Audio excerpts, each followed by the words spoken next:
Week 16 of the NFL season is right around the corner, and this week it's our very special Christmas edition of the football year, so you can have the pleasure of watching your team lose on the holidays. Jokes aside, this week is absolutely massive, as a bunch of teams around the same record are playing each other for their playoff lives. This week has such big implications on the line on the landscape of what that playoff picture is going to look like, so buckle in, we got a big week. In week 15, your boy finally got back up to double-digit wins in a week of predictions, and I'm going to look to continue that here, and that's all going to start on Thursday night when the Saints play the Rams. Two 7-7 teams in the thick of it in terms of the NFC playoff race. The Rams are looking to maintain the final wildcard spot, while the Saints are fighting in an attempt to overtake the NFC South in what has been an ugly battle over there. And honestly, this one could go either way. The Saints got a pretty big win over the Giants that'll surely boost their confidence, especially with what we saw on offense,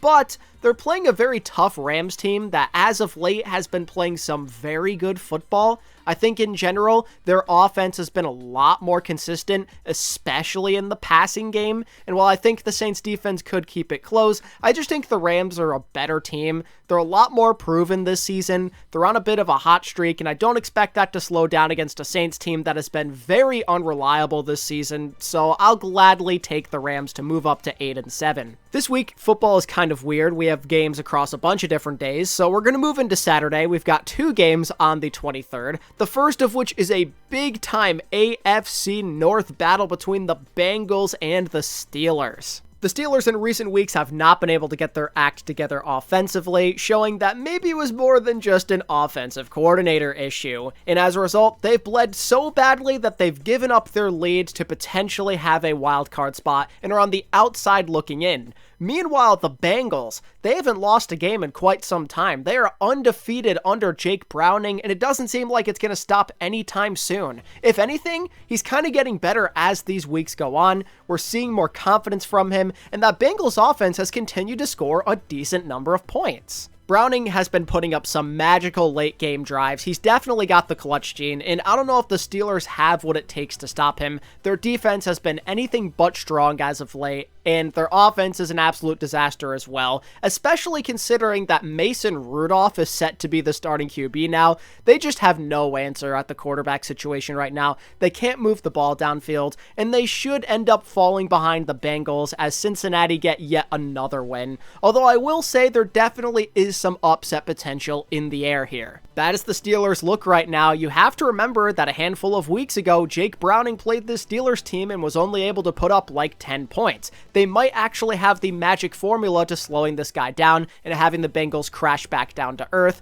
But again, because of the issues offensively, I think they're probably going to fall behind at some point, maybe late in the fourth. So the Bengals should be okay to get this win. The Steelers are just an absolute mess. Also on Saturday is going to be the Bills versus the Chargers. Now, if Justin Herbert was healthy, maybe this could be a fun match, but with him being done for the season and the Chargers basically being dead to right, you should expect a blowout. I mean, they just gave up 63 points to the Raiders, and while I don't think it's going to be that bad again, Buffalo should be winning by multiple scores here. They've just been playing some great football as of late. That huge win over Dallas is a major confidence booster, and there's just no way the Chargers are going to stop them, especially without Justin Herbert. This one shouldn't even be close. It's going to be sad for sure. Free win for Buffalo, 9-6, here they come. Now heading into Christmas Eve, we actually have a lot of Saturday games to look forward to, and it starts with a big one between the Colts and the Falcons. The Colts, as of right now, have the final wildcard spot in the AFC, so they desperately need a win to maintain that lead,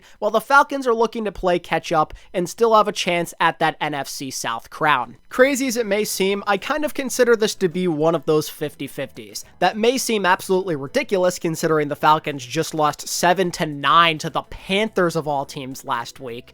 But the Falcons just have this tendency of randomly pulling wins out of their asses. They always do this once in a while. They go on that random winning streak to somehow maintain relevance. So I would not rule out a potential Falcons upset here, but they definitely are going to be the underdogs despite being at home, as the Colts have been a way more trustworthy team this season. There's been better consistency across their games, they're more trustworthy to put up points on a game-to-game basis, and they're just better coached. That goes without question. The Falcons have one of the worst coaches in the NFL. That dude literally has no idea what he's doing. And I'd say that Gardner Minshew is a bit more trustworthy than Desmond Ridder, who looked so terrible in that Panthers game and just has this tendency to play like crap at times. The Falcons are a really hard team to get a grasp on, but the Colts right now are on a bit of a roll. They're going to be more so at full strength if Jonathan Taylor's back, and I think they're going to win this game. Also being played on that Christmas Eve afternoon is the Packers versus the Panthers. Green Bay has a golden opportunity here to stop their skid. They've had a couple of tough losses to the Giants and Bucks that maybe exposed them a little bit, but they're playing a very easy opponent in the Panthers. It's great that Carolina finally won a game last weekend, but the Falcons basically gave it to them on a silver platter, let's be honest. Those guys shot themselves in the foot over and over again, and their ineptitude at coaching basically gave the Panthers a win for free. 9 points in a game should never be enough to get you a win, and against the Packers with Jordan Love, I think they're going to show much improvement. The Panthers will fall behind early, and that should be it. There's never any reason to be picking the Panthers this year. They're very easily the worst team in the NFL, and they shouldn't have even won last week. End of story. Next up, the Browns take on the Texans. Now, if this was a couple months ago, we'd be looking forward to this one a lot. CJ Stroud versus the former Texans quarterback Deshaun Watson. But instead, we're set to have neither of them play in this game, as it's looking like CJ Stroud is set to miss his second game in a row under concussion protocol. Instead, it's looking like Case Keenum will once again take the helm at the starting QB position for the Texans.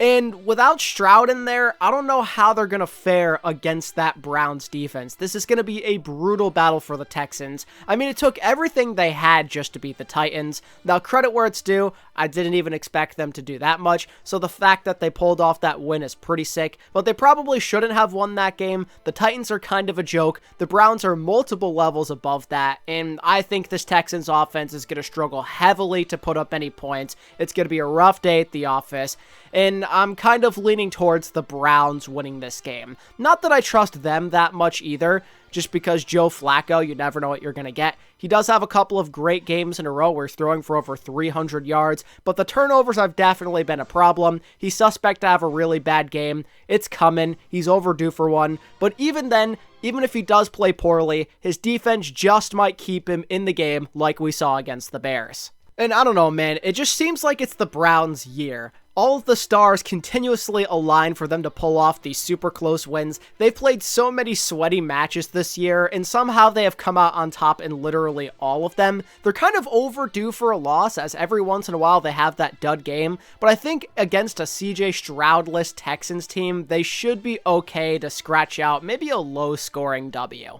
Next up, an NFC North duel between the Lions and the Vikings. Finally, Detroit played more like the team that we know and love them as. They had such a huge bounce-back game against the Broncos to reinvigorate the team, give them that confidence back. The offense is once again rolling. Goff maybe had the best game of his season so far, and they're playing a Vikings team who have a lot of doubts right now. They're somehow hanging on to a wild card spot, but it doesn't feel like that's going to last for long with their QB situation. Nick Mullins definitely is not it. He did a decent job in that Bengals game, but I think the Bengals maybe messed around a little too much early in that series before pulling away in the fourth quarter. Detroit, I don't think they're going to have that luxury. They're going to have to keep up very early on in terms of points, and I just don't think it's going to happen. The Lions, I think, are finally back. The Vikings are in a really rough situation offensively, so I'll gladly take the Lions. Next up, oh boy, we've got a meaningless one. The Commanders versus the Jets. Apologies if anyone is forced to watch this game on Saturday, because dear God, it is gonna be a stinker. The Commanders can't stop turning the ball over. Their season's over. The Jets just got eliminated as well, and they can't keep their quarterback off his butt. The Jets have a solid defense that can maybe keep them in the game, but they don't have enough of an offense to generate any points, resulting in maybe one of the lowest scoring affairs of the season. But I think in the end, I am going to go with the Commanders, as Sam Howell is just a bit more trustworthy to move the ball. The Jets just have absolutely no answer, even against a bad defense like Washington, I feel. And let's be honest, the Jets had some very high expectations this season, so the fact that they're missing the playoffs is probably going to hurt them a lot, especially because now Aaron Rodgers is not going to be coming back. There is potential for him to return and be their savior. I think it's all going to be very discouraging, and that's going to mess with their heads, leading to a very ugly Commanders victory. And wrapping up the 1 p.m. games on Christmas Eve, the Seahawks versus the Titans. Oh my goodness, the Seahawks somehow, someway have managed to pull themselves back into that playoff conversation with a massive win over the Philadelphia Eagles. A very unexpected outcome, but a welcome one if you're a fan of Seattle. Drew Lock did just enough to win this game. He was clutch late down the line, and against a Titans team that is just so messy, he could be set to continue that if he is the starter over Geno Smith. Not to mention that Seattle's run game absolutely gashed the Eagles' defensive line, and the Titans are only like an average team against the run, so they could be set to continue there to have a good all-around performance on that side of the ball. And I think with the Titans being eliminated from the playoffs and somehow losing that game to the CJ Stroudless Texans last week, that they're just not going to be in the right mentality to win this game. I think the vets might be giving up too. Maybe they'll make this a close game because Seattle haven't exactly been lighting up the world, but as the better team, kind of on the high roll right now after a big win, I kind of expect them to go out there and win this game at least somewhat convincingly. Starting out at the 4 p.m. slot, the Jaguars are going to play the Tampa Bay Buccaneers. This one is so crazy important. The Buccaneers have a big-time opportunity to maybe take control of their own destiny and gain at least a 1-game lead in the NFC South over all of their competition. Baker Mayfield has been lighting it up recently. He had such a great game against the Packers. They've won a few in a row to keep themselves in the conversation, and they're playing a Jaguars team that looks very lost right now. They're on a pretty big skid between injuries and playing teams that are simply better than them. Ever since the Lawrence injury, it's been tough sledding for these guys, and they are kind of facing a trap game, so to speak. The Buccaneers are very beatable on the surface, but with how the Jags have been playing, and how the Bucs have kind of caught fire, they could very easily lose this game. I think in the end, though, I'm reluctantly going to pick the Jags to win. I think that they're way too talented to let things go down like this, and to have a bigger losing streak than 3, they need to maintain the lead in their division, and I think this is a golden opportunity that they just won't let go to waste. And I say that for one simple reason. The NFC South is a joke. No team in that division is truly worth taking seriously. They all kind of take turns catching fire at random times, going on these winning streaks, giving you false hope, just to then go on a skid right after. No team in that division has any consistency. I think it's very unlikely the Buccaneers are going to continue going on a winning streak, because that's just the way the NFC South has gone this year. You can call it terrible analysis or whatever you want, but that's the simple truth. So for that, I think I'm going to go with the Jags, although I would not be surprised if it goes the other way. Next up in the 4 p.m. slot is the Arizona Cardinals versus the Chicago Bears, and oh boy, I can see the upset potential now. The Cardinals have made this tendency this season of picking on teams exactly like the Bears. These vulnerable squads that should be able to win, but they never end up doing it. We saw them do it against the Steelers and the Falcons. This seems like a prime opportunity for another Cardinals Kyler Murray upset. The Bears definitely are the more talented team. I don't think anyone's doubting that right now. Aside from that Cleveland game, their defense has looked pretty wonderful. I mean, honestly, even in the Cleveland game, they didn't give up that many points. It's been pretty solid for them. They've been getting after the quarterback. They've been forcing a lot of turnovers. That could mean big trouble for somebody like Kyler Murray, who doesn't do that well under pressure. However, after losing that heartbreaker to the Browns and basically ruining any chances of them making a playoff comeback, I think maybe that could affect their attitude and their mindset. They might have a false sense of confidence where they want to get their revenge against a vulnerable Cardinals team that they know they're better than, and that's going to end up resulting in them getting shell-shocked by a Cardinals team that goes out there and plays hard. They did pretty well against the 49ers, at least in the first half last week. And if Joe Flacco can hang 370 yards on those guys, I see no reason why Kyler Murray couldn't do the same. It might be a bit more high scoring compared to what we saw in the Cleveland-Chicago game, but I do think the Cardinals are going to pull off this win.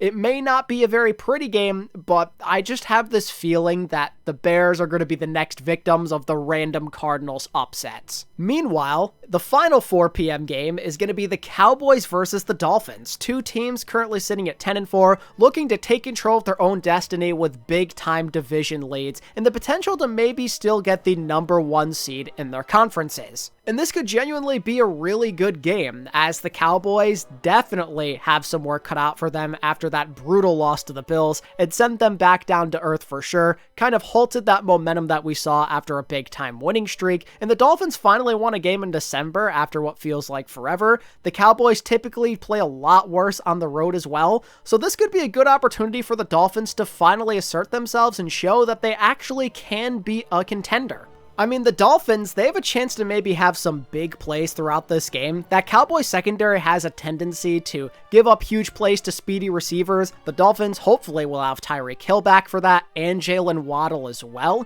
Not to mention that they have a really good secondary that can definitely slow down Dak Prescott and maybe force him into another terrible game like in the Buffalo match. However, even with all of this in mind, I'm still picking Dallas. I know they're not the greatest team on the road and everything, but Miami are just such a fraudulent team. They never beat anybody good. All of their wins this season have come against the mid-teams, and very rarely have they put up a good fight against the good teams that have been on their schedule. And why should I ever expect that to change until they show me otherwise? Dallas usually look pretty good after a loss. They have a tendency to have some good bounce-back games, and I think that'll continue here, especially with weather conditions definitely being a lot better than what they'd experienced in Buffalo. So I'll take Dallas for simply being the better, more proven team. And ending off Christmas Eve is the Patriots versus the Broncos. For one team here at least, this is a very meaningful match. The Broncos, after a very brutal loss to the Lions, desperately need to win this game if they still want to have a chance at making the wildcard spot. I'm a bit worried after how they played against Detroit, but they have made a tendency of looking pretty good throughout the last, 6-7 weeks. They've been a relatively consistent team. Their defense has been lighting it up, and against a New England offense that has been anything but stellar, they might be able to force some turnovers and get Russell Wilson back into a groove and looking more like his normal self as we've seen all season long. But don't get me wrong, this could end up being a bit of a trap game. That New England defense is always a menace, and the Broncos really need to win this one. They're desperate. They could end up panicking and making some unforced errors because of that pressure on them. But just because the Pats have been so terrible and the Broncos have been consistent, you gotta go with Denver, even if there is a bit of worry in the back of your head. Russell Wilson versus Bill Belichick has been a classic rivalry throughout the years, and a lot of the time, Russell Wilson has actually gotten the better of Big Bill, so I feel pretty good about Denver, even if I'm maybe a bit worried about them. And then we enter Christmas Day. First up is the Raiders versus the Kansas City Chiefs, an AFC West battle. The last time these two played, the Raiders actually didn't do that bad, at least offensively, but Mahomes was able to light them up for like 300 yards. It seems like the Chiefs offense kind of has their confidence back after playing pretty decently against the Pats, and I think that's going to continue against a Raiders defense that is suspect at best. And the fact that, their offense and Aiden O'Connell, it's very up and down depending on the week. They looked really good against the Chargers, so now I kind of feel like they're overdue to have another dud game against a Chiefs defense that has been relatively reliable. They know these guys well, and I think they're going to hold them even better than they did the last time. The Chiefs really need this win. They've had the Raiders number for so many years, and this one should go no different. And at 4:30, the Giants are going to be playing the Philadelphia Eagles. The Eagles, man, I don't know what's up with these guys. They have lost 3 straight games, and right now, they look really, really bad. I don't know if they're shaking up confidence-wise after getting blown out by their NFC rivals, their biggest competitors in Dallas and San Francisco, but there's just no reason they should ever be losing to Drew Lock and Seattle. The fact that they can only put up 17 points against those guys is really sad, and something just seems off about Jalen Hurts right now. He's just not making the correct decisions. His throws have been very questionable. He doesn't look like the MVP candidate from 1 year prior. Not to mention that their run defense the last few weeks has been absolutely absolutely awful. The Seahawks were destroying them all night long, and that could be a problem against Saquon Barkley. The Giants' run game has been less than stellar recently, but I kind of have this feeling that he might be in for a big day. The Giants have absolutely nothing to play for. They're not going to make the playoffs. The Eagles have had their numbers for years. They definitely should be winning this game, but in a way that makes it a trap matchup for them because they know they need to win this really badly. All the pressure's on them. The Giants have nothing to play for. They're just going out there to have fun. Philly need this one, and that could result in Jalen Hurts playing poorly yet again, as in the last month or so, the Giants' defense has been forcing a lot of turnovers. And against Jalen Hurts, who's been throwing a decent number of interceptions, maybe that could keep the Giants in this game. But in the end, the Eagles should win this. They've been playing really bad lately, but it's the Giants. This is the best opportunity you could possibly have to get back in the W column. They're not a good football team. They showed that against any real team out there that they're not going to stand a chance. The Saints absolutely demolished them. The Giants have no offensive line to speak of. The Eagles have a good pass rush. They should be getting after DeVito or Tyrod or whoever plays all game long. Not going to be a problem at all. Eagles should be winning this one pretty handily. And finally, to end Christmas Day, we have what could be the game of the year on our hands. Arguably the two best teams in football right now. The Baltimore Ravens versus the San Francisco 49ers. This is the clash of the Titans. The explosive 49ers offense that puts up points with ease versus a very deadly Ravens defense with Lamar Jackson and co having a very solid run game that keeps them in any matchup. The Ravens actually have a good shot of going into San Fran and pulling off a bit of an upset on the road. They played a bunch of good teams well this season. They've blown out other teams, and on top of it, unlike other seasons where their kryptonite has always been losing close matches, they've been clutching out some of them, like we saw in that game against the Rams a couple weeks ago. We know this Ravens team has what it takes. They've proven themselves. But the 49ers, in my opinion, are just the better team. And it's largely because they've already beaten a lot of the other top teams in the NFL. The Ravens have beaten some good teams, but they haven't really faced the challenge that the Niners have. And the Niners, mind you, have been blowing out these teams with relative ease. I don't know, to me, it kind of just feels like it's their year with how everybody's in unison. Purdy, Kittle, McCaffrey, Ayuk, Samuel, all of those guys are just on the same page. I think the Ravens defense is going to make it hard for them. They may not even run the ball that well, but there's just too many weapons. I think eventually they're going to get worn down, and the Ravens in the end may not be able to keep up for the simple fact that the 49ers are one of the best teams against the run, and that happens to be the Ravens' bread and butter. They need a good run game to really stay in the match, and if the Niners can stuff them like I think they can, then I think they just might fall short of their goal. Their defense is going to keep them in this one, but the Niners are just a bit more proven. They're a bit more of an overpowered team in my eyes, so I'm going to go with San Fran. And with that said, that's going to wrap up my NFL Week 16 Christmas Edition predictions. Let me know what you're thinking of the games down in the comments below, who you've got winning, and what games you're looking forward to the most. And of course, make sure to like this video and subscribe for more NFL content.